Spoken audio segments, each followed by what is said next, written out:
She's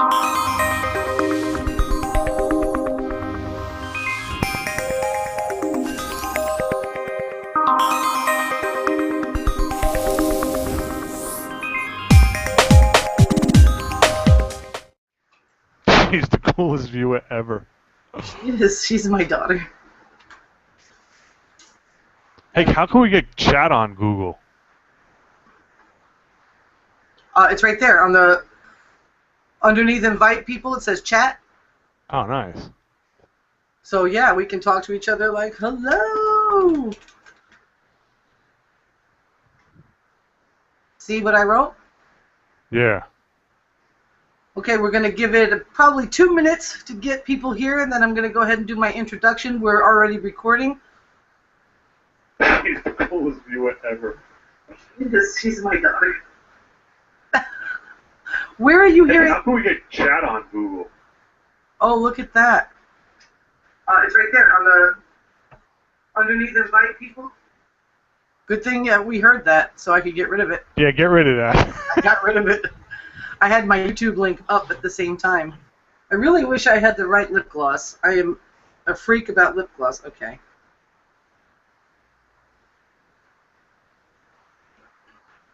So,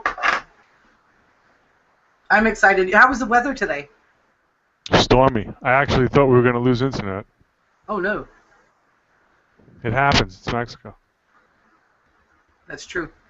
We have what I call New York September weather. Perfect. That's It's cool. like 60 degrees out. It's freaking... In the day, it's 75. It's nice. It's nice. It is nice. All right. I'm going to close out my... Oh, I should leave that because I need to see your name. Sotkovsky. There you go. Woo. All right. It would have been nice if you wrote it down for me. Oh, I can hold it right there. Okay.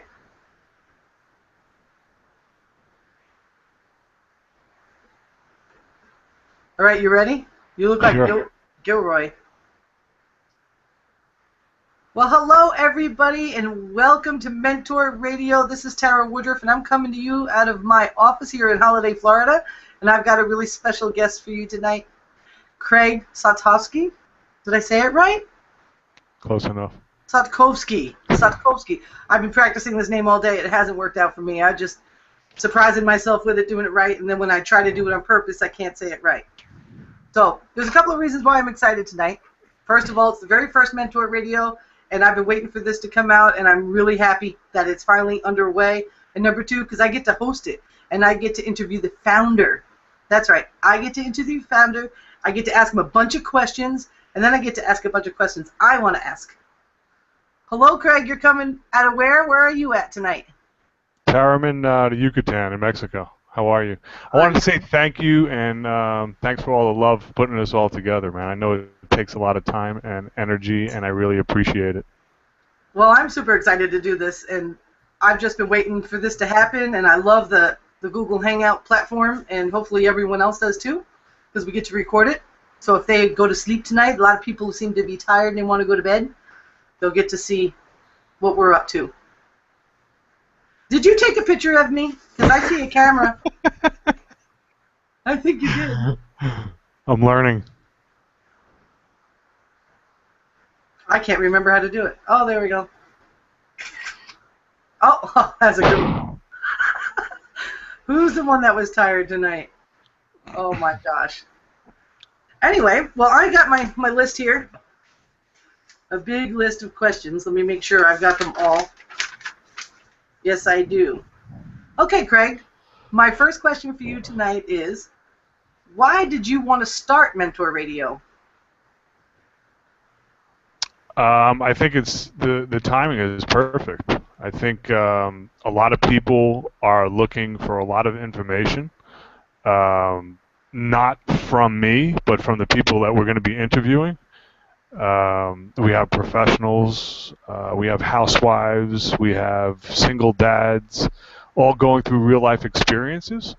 And I think that the way things are going in the world right now, people can relate to problems that everybody has, and I guess I just want them to realize that they're not alone in whatever struggles that they have.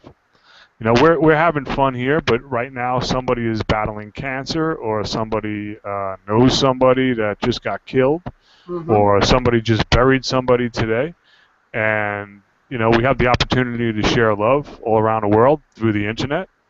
So I just figured now is the time to do it. I agree. Good reason. Very good reason. My second question is, what do you hope to get from Mentor Radio personally? To learn. I have an uncle, my wife's uncle actually, and I always ask him every time I see him, I'm like, give me words of wisdom. And one thing he always tells me is make friends all over the world.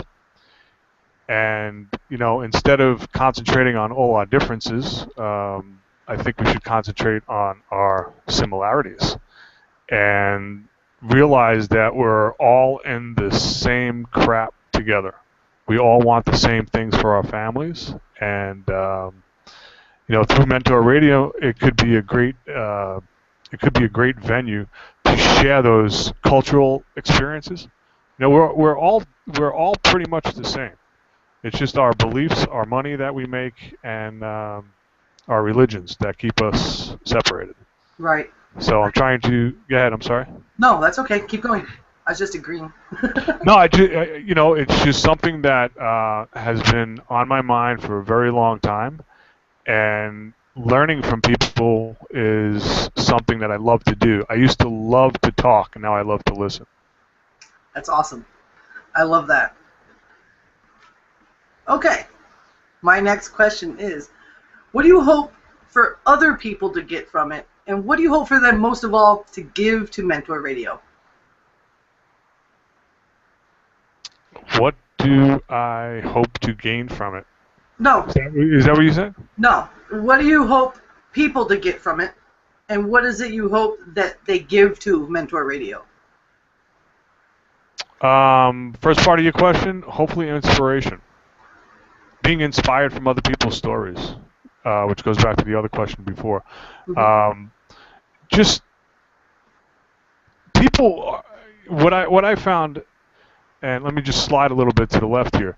Our brain does not know the difference between reality and fantasy. So once we tap into that through collective experiences, we can have the world that we want to manifest. Okay, and when people are inspired, they can go the extra mile. And I hope people get inspired by the stories that they're going to be hearing. Because I am. I mean, this is the greatest thing in the world for me. I mean, it's fantastic. I mean, I got to meet you over Facebook. Yeah. We have a couple mutual friends that I could actually say are friends. Yeah. That we actually talk to and Skype and joke around with and tell each other stories. It's amazing.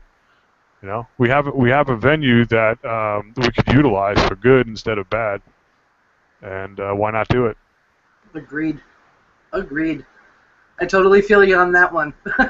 I made my first internet friend, and it's how I met you, Dave Lambert, and yeah. I absolutely love the guy.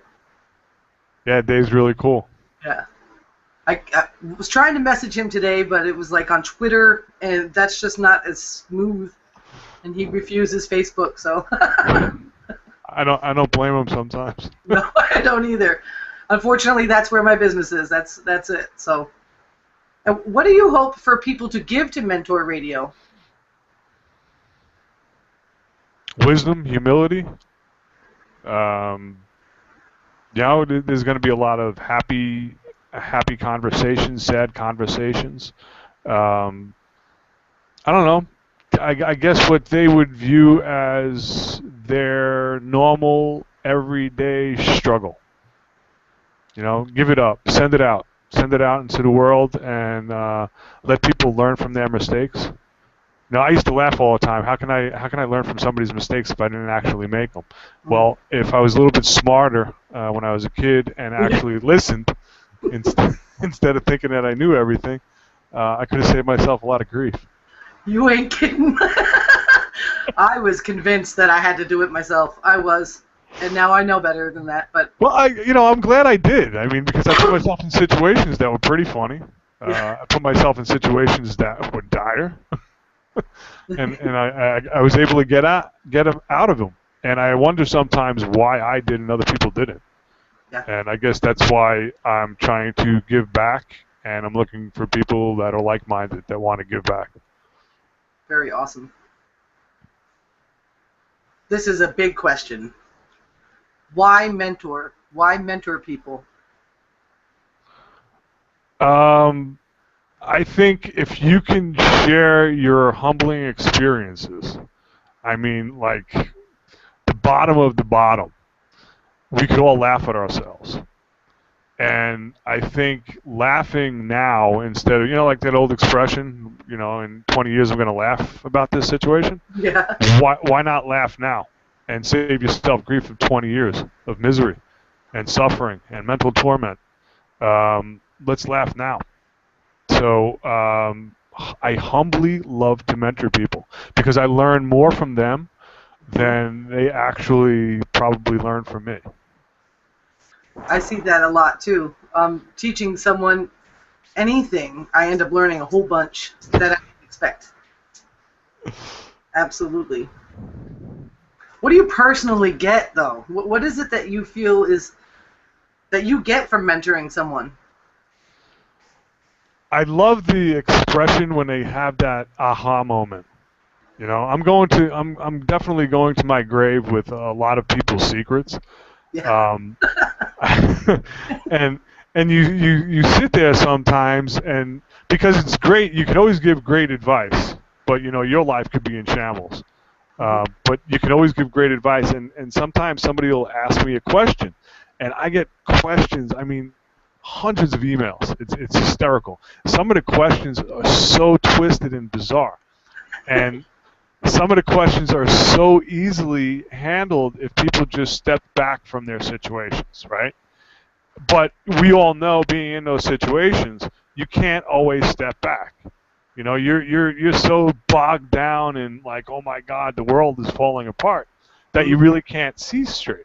And what I found is ordinary people will do extraordinary things in extraordinary circumstances. And they always try to rationalize what they're doing. And from the outside looking in, what they're doing seems really bizarre. But to them, during those circumstances, as well as myself, because I've done it as well, I would think that what I was doing was perfectly logical. And 5 or 10, years later, and you're looking back and you go, that was really stupid. So if we can cut down the time on people mending themselves, I think that would be fantastic. I agree.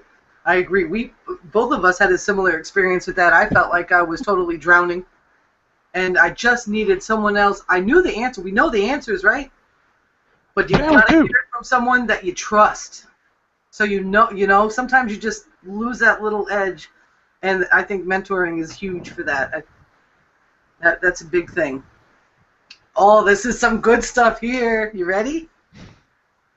Because I'm going to ask you like 5 questions in this one question. Oh, God. Out of all the jobs you've had, which job was the most rewarding? Believe it or not, when I was driving limos in Waikiki. That was probably the most rewarding. What made it rewarding? Was it good money, or was it experience, or the people you met? I've never done anything for money. It was always shit jobs for shit pay.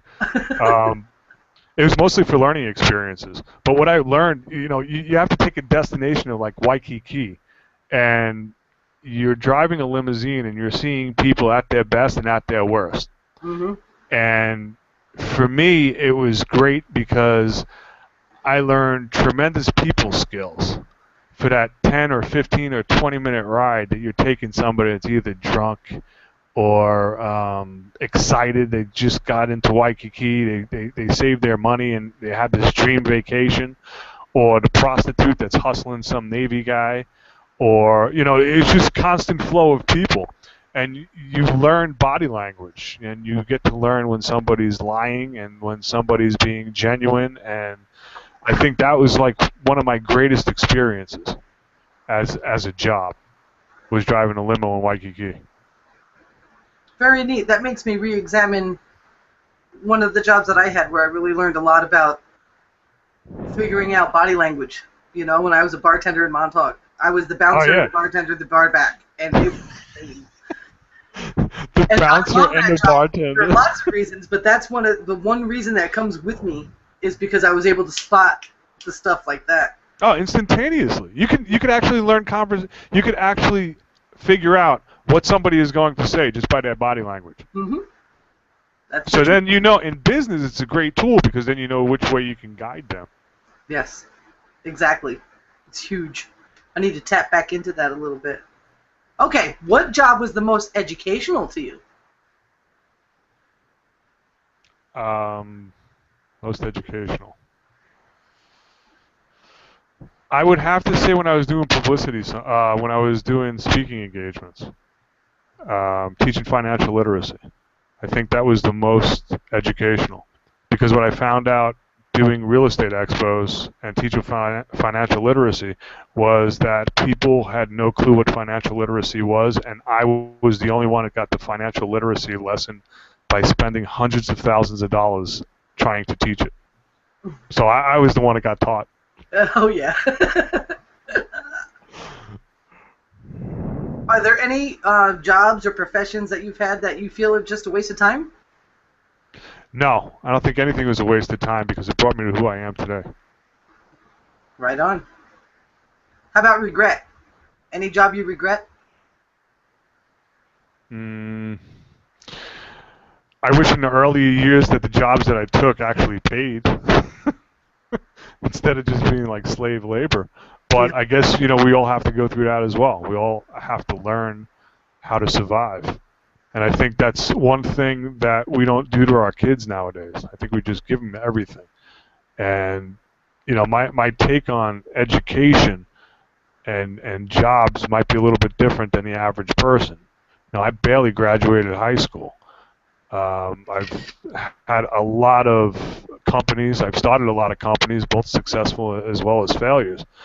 But I think what we're doing for children right now is a disservice because we're giving them everything, and we should let them fail on their own.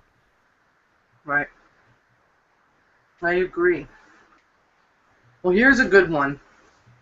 Well, they're all good. They're all good questions. I love these questions. They're pretty cool, right? I worked on them all day. Right on. In this day and age of informational overload and instant gratification, how do you personally unplug and unwind? That's easy. I just shut it off and walk away. Very cool. I go to the beach with my family, my wife, my daughter, and my dog. Take a walk. Usually create some like rants for like 10 or 15 minutes, and then for a few hours just kick back and, you know, build sandcastles. Very good. So that reminds me of Jimi Hendrix. I don't know why. Sandcastles. Okay.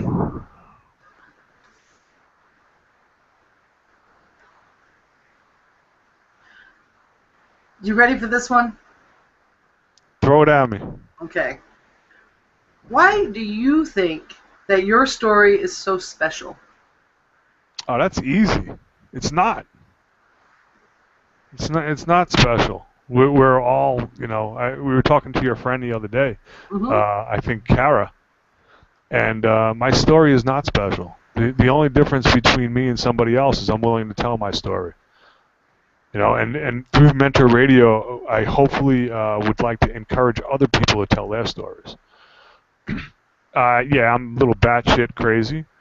I've got myself in crazy situations, but you know, I've had people tell me that my story was unique, and I do appreciate that because it is unique because I'm one of 7 billion people.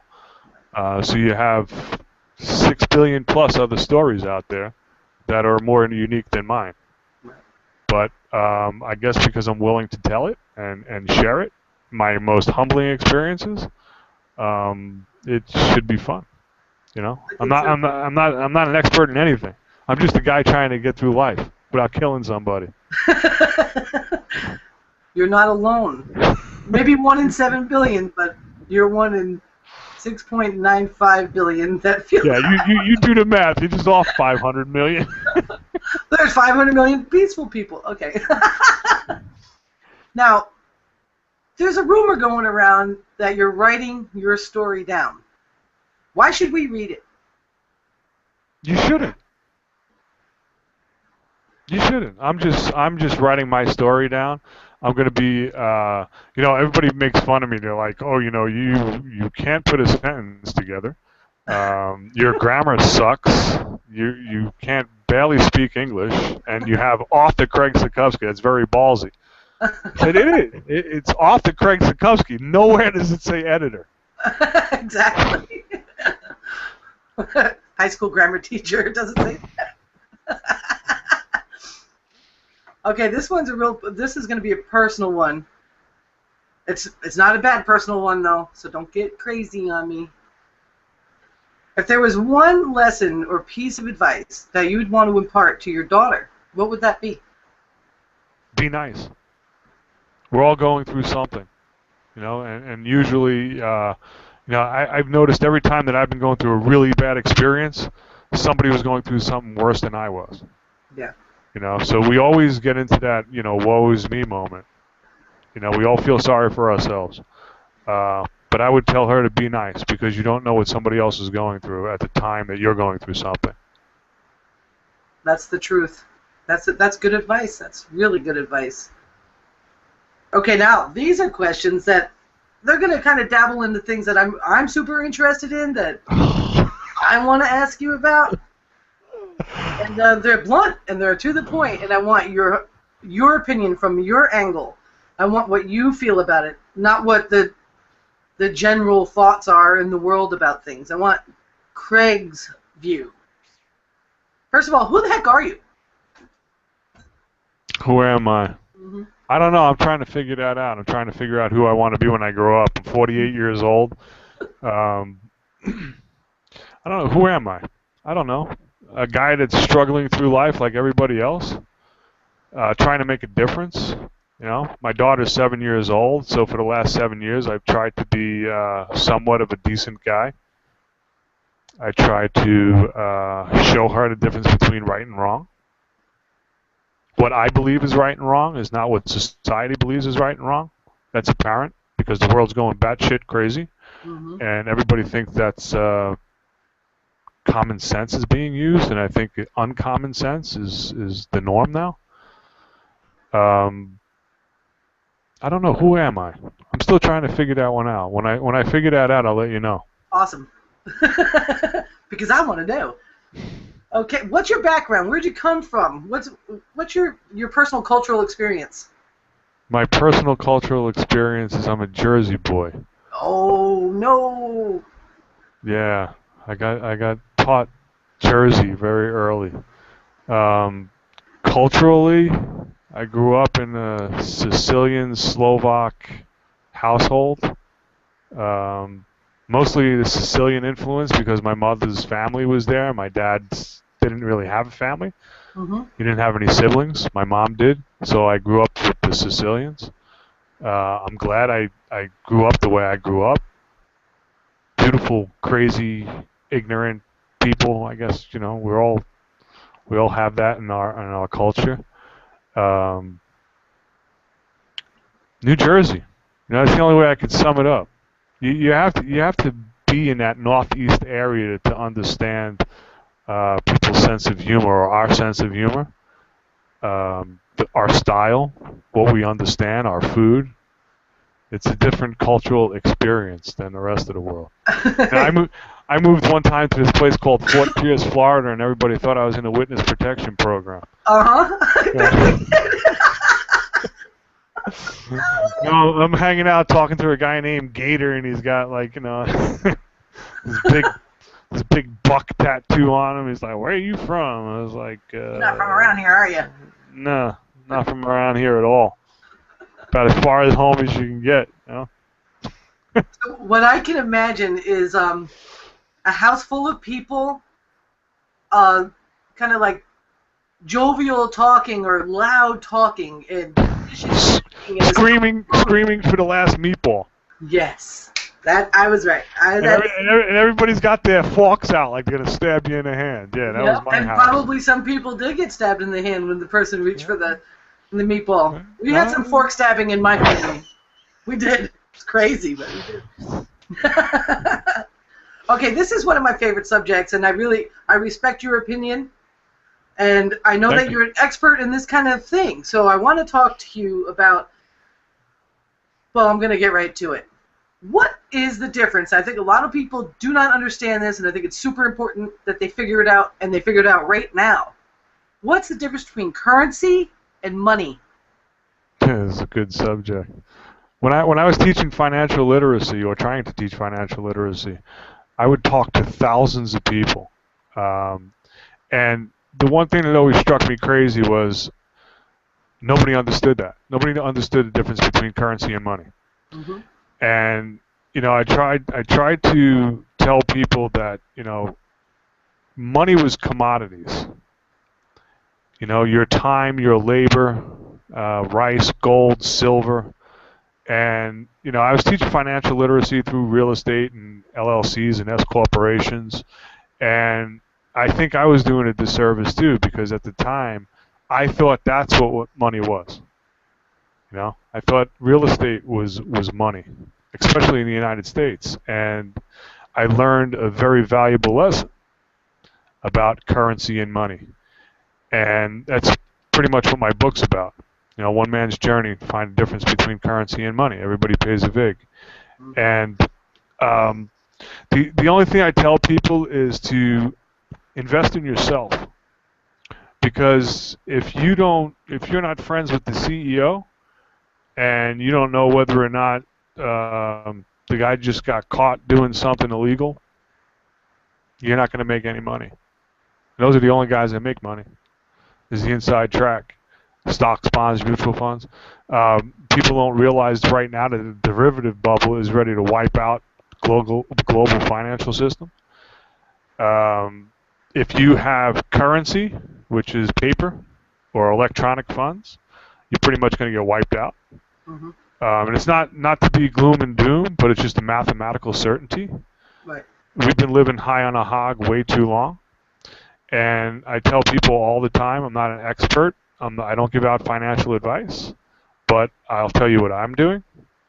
And 5 years ago, I left the United States because a couple things happened to us, and I just said, this is crazy. It's no longer the American dream. So I moved to Mexico for the North American dream. Mm-hmm. And real estate in the United States is good. I definitely see that there is going to be a bubble burst in the real estate market. Yeah. You have MERS, which is the mortgage electronic registration system. Mm-hmm. That is actually, and this is crazy, it's actually taking away people's houses that own them outright. Right. And that to me is crazy, because how can you take away somebody's house that is paid for? And people don't realize that the monetary system in the United States, as well as globally, is a fiat monetary system. Mm-hmm. And I would just tell them money is your time, your labor, and commodities, and you should be stocking up on commodities right now as we speak, because it's very important, because you don't have that much time. They didn't raise the debt ceiling in the United States. They removed the ceiling. Yeah. Some guys are talking $1 trillion a day. That's insanity. That's insanity. They're just going to print into oblivion. Yeah. I noticed something really super small but really shocking, and it's going to be crazier. There's a specific loaf of bread that we buy when things are tight. Otherwise, we're living on pumpernickel, right, at $5 a loaf. Sure. There's this other piece of bread that we like, that we can live with when things are tight.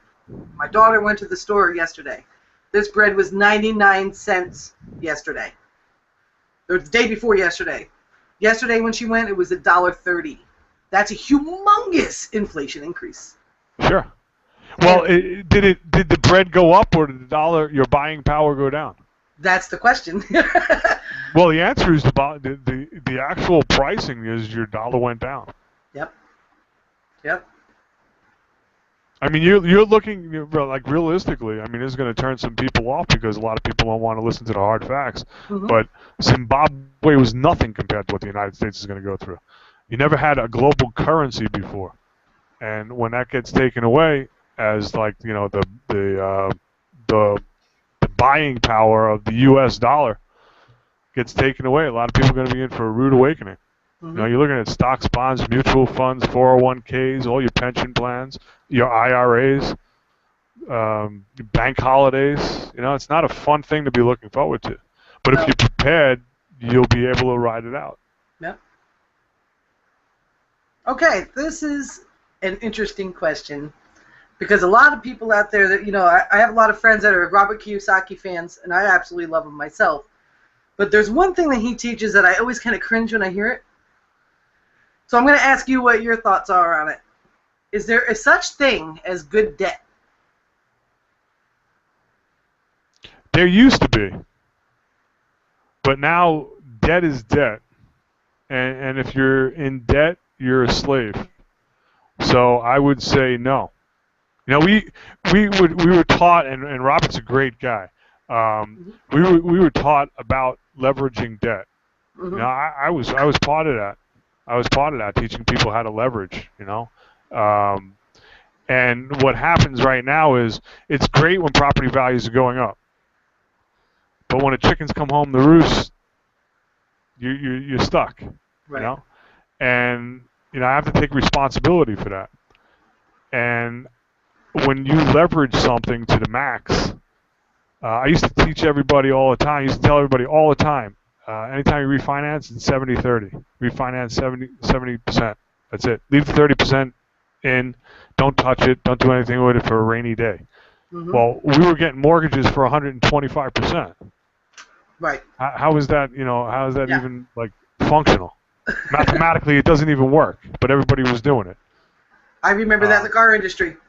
Yeah, it was the same thing. Yep. It was the same thing. But with cars, it's a little bit different. I mean, as soon as you drive a car off the lot, it decreases in value. Yeah. Yeah. That's got to be I love this purchase. It cannot be. People cannot look at that as an investment. Well, real estate's the same thing. Mm-hmm. But if you love it, you know, you're gonna live by the sword. And you're gonna die by the sword, unless it's your personal property. Then you can put as much money into it. You're gonna be living there. Who cares? But as far as investment, I used to tell people all the time: if you have your home paid off, okay, yes. That's one of the worst financial moves you could possibly make. And the reason why I used to tell people that is because the United States is such a litigious society that if you had all your eggs in one basket, your insurance companies will bail on you. Mm-hmm. Because they did on us. And that's where I really started getting passionate about financial literacy, once I really learned how the world really works and not how I thought it worked. Right. So I hope that answers your question. It does. It does. Okay. Another one of my favorite subjects, and it's not necessarily tied to money or currency, but it's huge, and I want to help people to understand this in their life, even if the shit's hitting the fan. So what I want to ask you is, please give me an example of how you personally overcame any kind of negative abundance issues in your life. And what is abundance to you? What does it mean to you? What does abundance mean to me? Yeah. My wife and my daughter. Mm-hmm. Hugs and kisses. We you know, we go through this thing with my daughter, and it's like, well, how much is it going to cost? Well, it's going to cost you 10 hugs and 5 kisses. And my wife would be like, no, I get, you know, 12 hugs and 10 kisses. No, that's not mathematically fair. You know, that's abundance to me. The other stuff, I mean, we make money, we lose money. That comes and goes. I mean, we all have bills that we have to pay. abundance to me is coming home. Doing a show on Saturday night. I'm not at a club. I'm not at a bar. My daughter's sleeping in the next room, and my wife is probably listening to this, ready to critique my ass. I'll bet. But abundance to me is that it's love. It's understanding for my family. Yeah. I'm sorry. What was your other part of your question? The other part of my question is that, I'm glad that you answered the second part first, because the first part didn't make sense without it.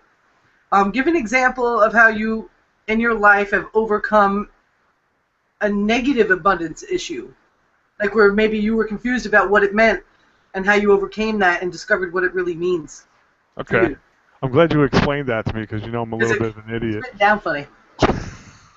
One of the, I can honestly, I've just started to realize this, because I'm going, actually writing my book and going through like all my notes and everything like that. I realized at the height of my success in real estate, I was probably the most miserable I ever was.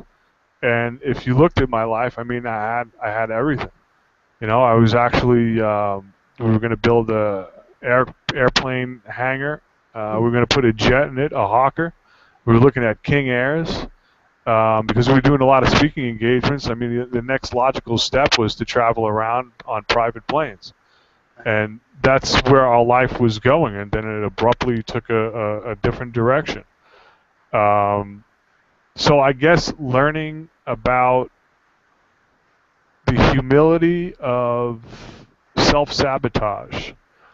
When I was very successful, I self-sabotaged emotionally because I didn't think that I deserved it. And I overcame that by realizing that I did deserve everything. And now I am kicking ass and taking numbers. And I don't ever plan on being in that position. And that's why, with Mentor Radio, hopefully we can get all our stories out there. And this way, if somebody's, they're starting to slide to the left. Because one of the things that I realized was, once I was it. You walk into a bank, you got whatever you wanted. You went to a car dealership, you can get whatever you want. And it's like, well, what's after that? There's no more fight. What's the deal? You're eating at the finest restaurants in the world. Your money's no object. And then you just look at life entirely different. You look at it with a little bit of cynicism and being jaded, because everything is given to you. And I realize now, when I started slipping and failing worse than I ever was, I looked around at all the people that left. And now I'm just friends with all the people that were there with me when I was sliding. And the ones that left, there's a reason why they left. They were in my life for a certain point, and I'll never get them back. And I don't want them back, actually. That makes sense. All right, I got more questions for you. Look how many.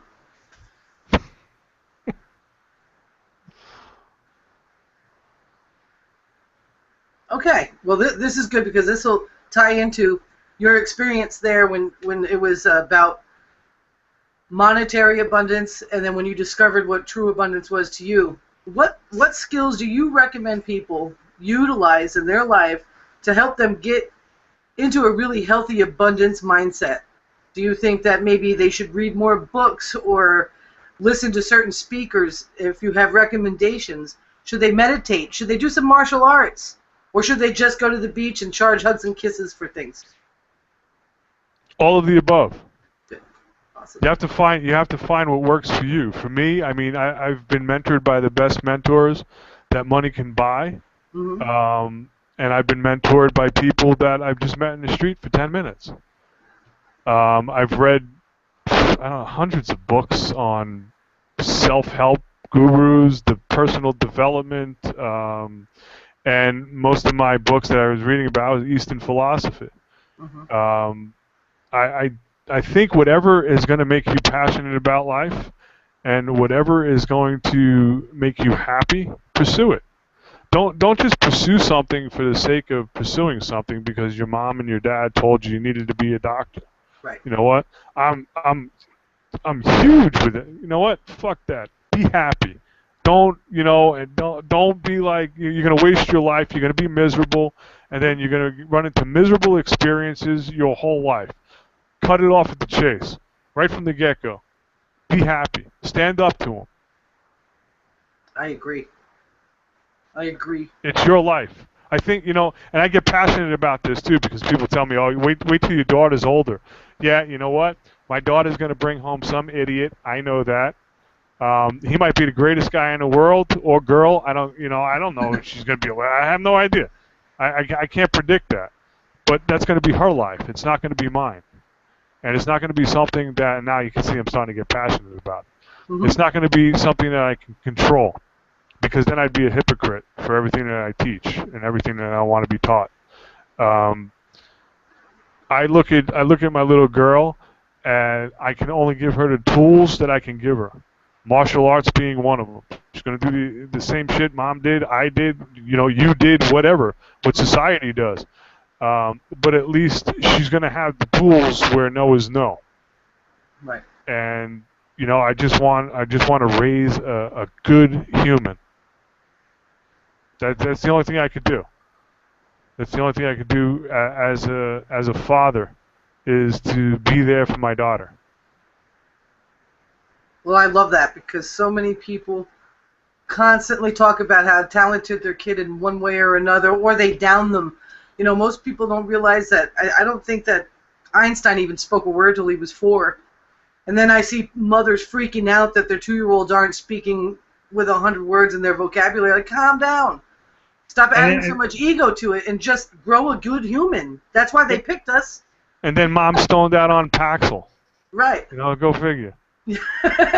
Right. I'm very happy to hear that, and I'm refreshed for the people that got to hear that from you, how to really pull your ego out of the parenting role and just grow a good human. I love that. Let me see. I want to talk about your book. Can you tell us about your book? Sure. It's just a bunch of little stories about my journey in my life, my failures and successes, humiliating experiences, funny little tales and things that I've learned along the way. Like I said before, it's nothing special. I mean, it's special to me. I tell people, like, we were talking the other day, and we shared some laughs and stuff about our personal experiences, and it's like, I tell some people like stories, and they just look at me like I'm an alien. It's like, what, you never, you never went through that? And they look at me, they're like, hell no. I had one girl one time. I was doing some backpacking tours in Jamaica. And this girl's like, we're up in the bush in Jamaica, and the girl's like, I traveled 3/4 around the world to come to Jamaica, and she's like, I'm getting a personal tour from some guy from Jersey. These kind of fun experiences, man. I've had some interesting times in my 48 years, and I want to share them, and I'm looking to I don't know, I guess get it out, and I'm excited about it. It's taken me forever. It's one of the hardest things I've ever done. My wife has put up with me for so long. I've learned about my procrastination habits. Mm-hmm. I've learned about, not having deadlines, because I've never had deadlines, and I need to. So I guess you could say I'm trying to grow up. I'm 48 years old, and I figure I should be a good example for my daughter. But then, as soon as you turn around, we're like, drawing on the walls. Yeah. So I don't know. I like that. That's good. I like that a lot. I really, personally, I feel that people's stories that's where the gold is. That's where the currency is. Because if we can uplift each other with our story, I mean, so many people disregard their own experience, or they don't learn from them. They'll adjust themselves all the time to constantly make excuses for other people, when really what the most important part of their life is their story and cultivating their lessons And getting it written down, it's a big task, Craig. And I'm really excited that you're getting it done. It's crazy, But nowadays we go out and it's like everybody is just sitting there, and you look at them and they're like everybody's a zombie. Yeah. Everybody's got the iPhone out. Nobody even pays attention to each other anymore. Yeah. We just sit there and it's just like tick tick tick tick tick tick tick tick tick tick tick, and it's like, hey, what are you doing? Wait, give me 5 minutes. Hold on a second. This is really important. It's like, no, you want to hit somebody in the head with something. I remember my first experience was that I went on a cruise with my dad, and my daughter, of course, growing up in this age, she was texting the entire time, and he was like, what is this? I'm like, that's what they do. That's what they do now. That's it. Everybody texts. It was funny. I was in New Jersey, and somebody was telling me that in Fort Lee, New Jersey, you can't text and walk anymore. Like, listen to how crazy this is. You can't walk and text anymore. Because too many people were getting hit outside of Starbucks. Wow. Yeah, that's what I said too. I was like, it's funner and funner. Crazy. Oh my gosh. So, when could we expect to see your book, and when it? This year. This year. Sweet. Where are you going to sell it? Are you going to sell it on Amazon? Every means possible. Okay, cool. Yeah, we're self-publishing, self-editing, self-marketing, self-promoting. There's no reason in this day and age I'm not going to give anything to anybody other than my family. I did that for way too long. Yeah. And I'm also putting together a book on how to write a book. So hopefully that'll help people do it, get their story out. I agree. That's awesome. It's got to be difficult going through self-publishing. That's got to be difficult. If it's easy, it's not worth it. True. Let me see. I think, I'm down to my last question here. Are you ready? Go ahead. You like that? I want you to please add anything that you feel will express your experience and the direction that you're heading now.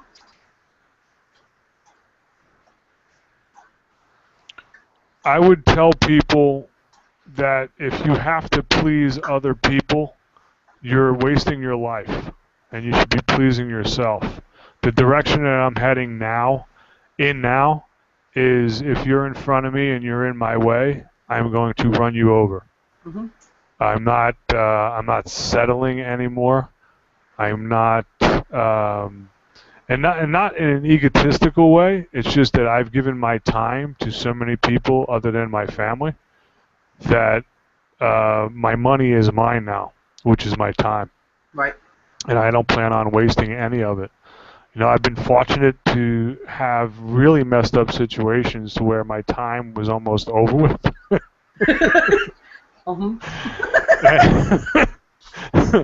And I always wondered why, and I think right now I'm in a position to help other people, but I'm not going to have other people waste my time.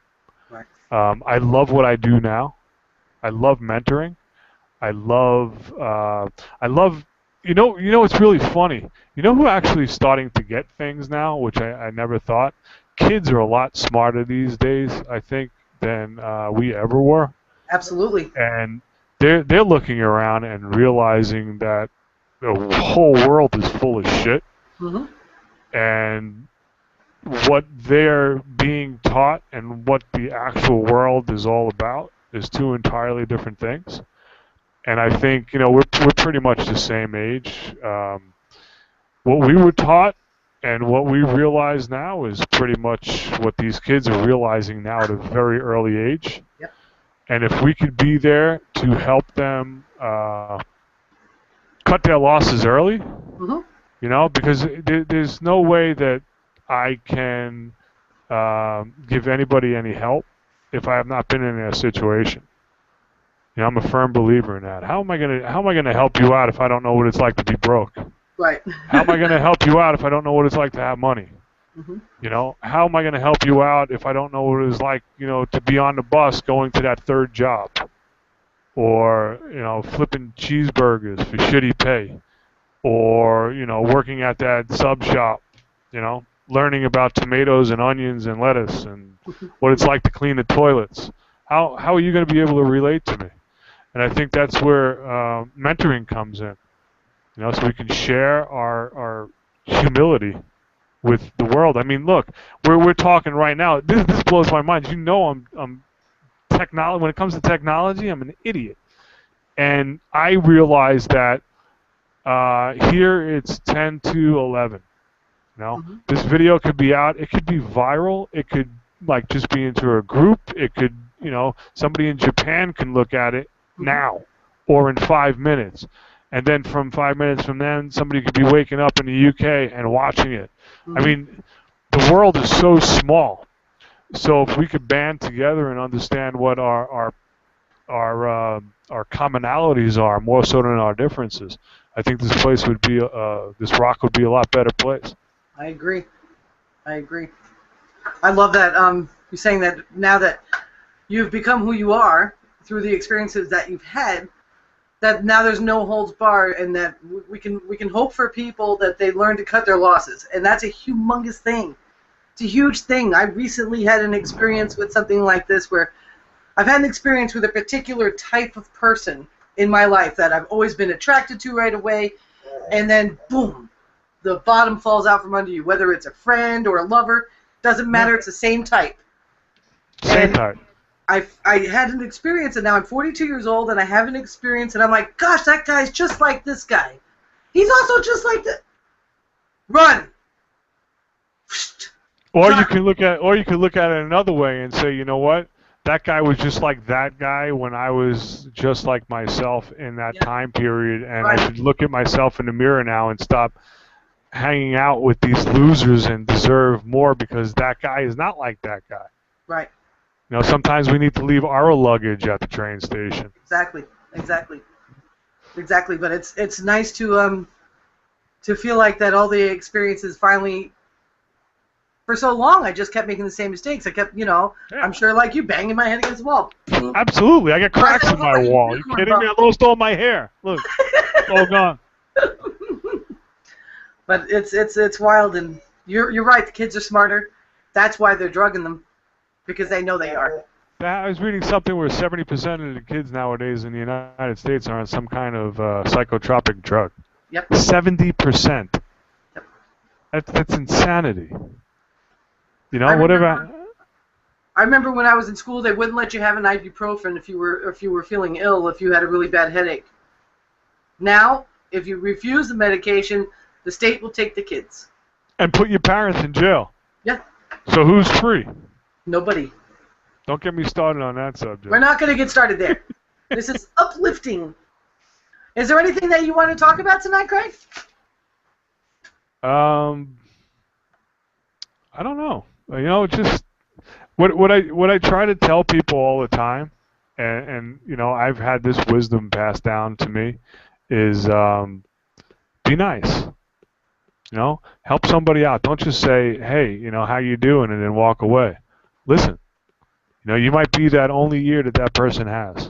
Mm-hmm. You know, take the 10 minutes out or 15 minutes. You know, give somebody a shoulder to cry on.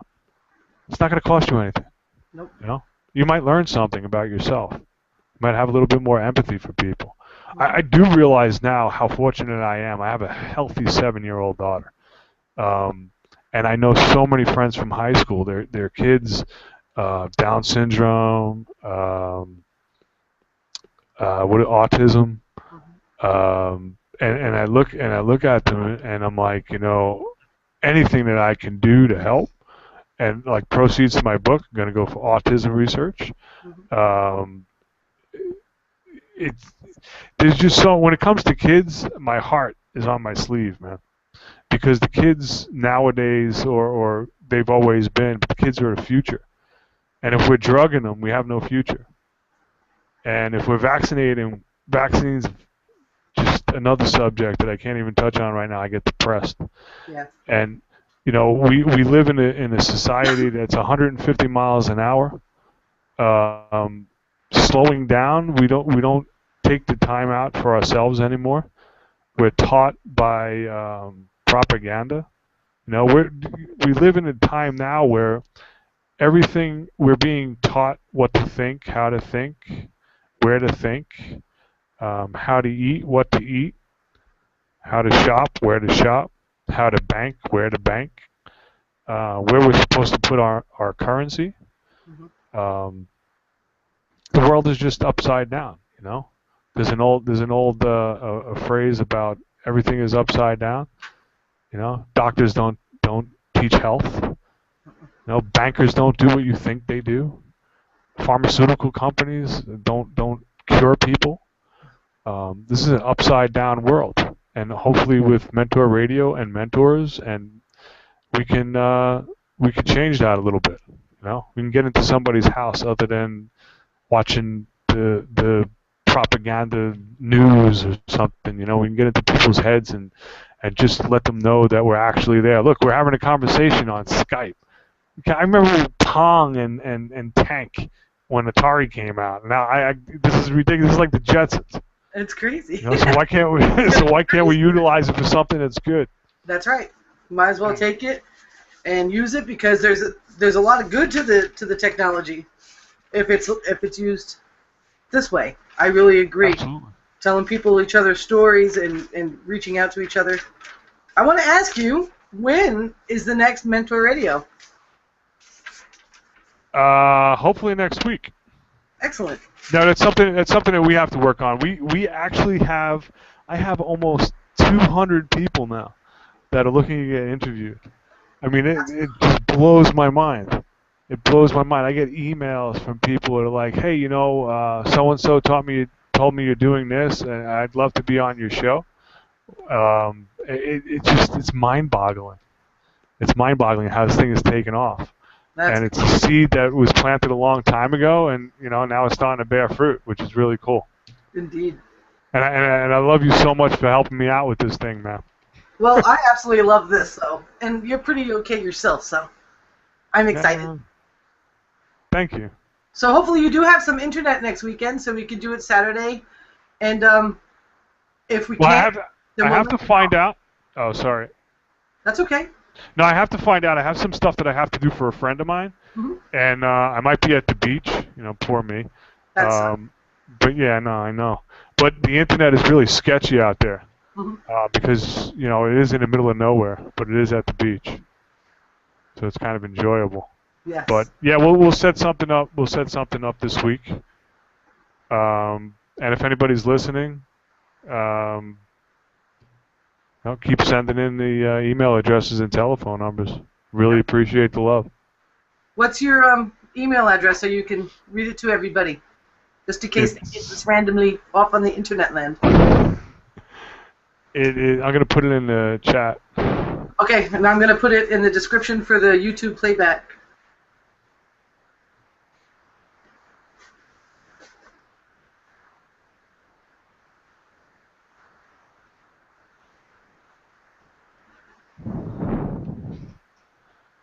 That is the internet. That's my email address. That is the internet. What am I, Al Gore? Well, that's easy enough. Should they put in the subject line Mentor Radio? Absolutely. Okay. Mentor Radio. I know how good you are at opening emails.